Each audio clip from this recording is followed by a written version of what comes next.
আসসালামু আলাইকুম। আজকে সিম ভাজি করব। সিম দিয়ে আর এখানে অল্প করে 2টা আলু দিচ্ছি। আলু দিয়ে ভাজি করব চিংড়ি শুটকি দিয়ে। এখানে আমি চিংড়ি শুটকি নিয়েছি আর চিংড়ি শুটকিটা বাসায় বানানো। সিমগুলোকে আজকে আমি এইভাবে লম্বা লম্বা করে কেটে নিচ্ছি। আজকে এরকম করে ভাজিটা করব।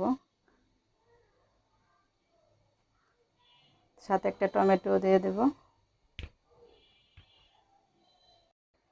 চিংড়ি শুটকি দিয়ে সিম ভাজিটা করার জন্য এখানে আমি তেল দিয়ে দিয়েছি কড়াইতে। এখন পেঁয়াজ আর কাঁচামরিচটা দিয়ে দেব।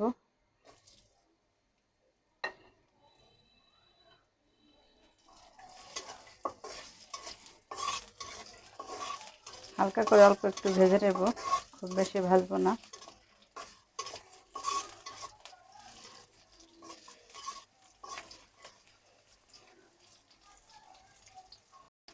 পেঁয়াজ আর কাঁচামরিচটা হালকা করে ভেজে নেওয়া হয়ে গেছে। এখন শুটকিগুলো দিয়ে দেবো। শুটকিটা একটু ভেজে নেব তেলের সাথে।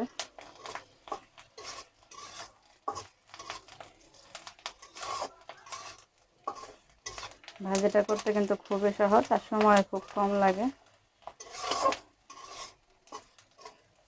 এখন আমি সিমগুলো দিয়ে দেব।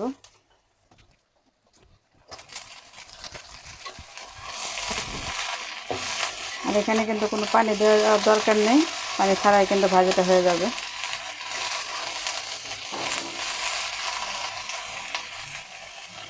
স্বাদ মতো লবণ দিয়ে দেব।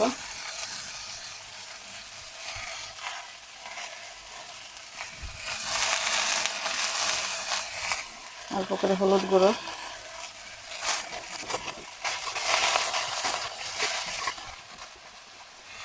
একটা টমেটো দিয়ে দেবো।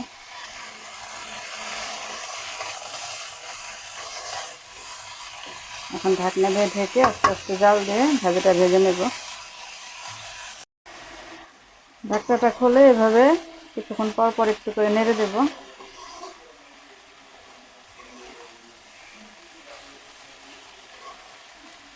এভাবে কিন্তু ভাজিটা সুন্দরভাবে হয়ে যাবে। এখন আবার ঢাকনাটা একটু দিয়ে দেব।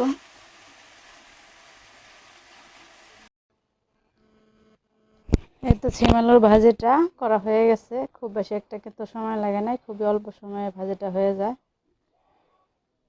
চিংড়ি শুটকি দিয়ে এভাবে আপনারা ভাজি করে খেয়ে দেখবেন। আশা করি আপনাদের কাছে অনেক ভালো লাগবে।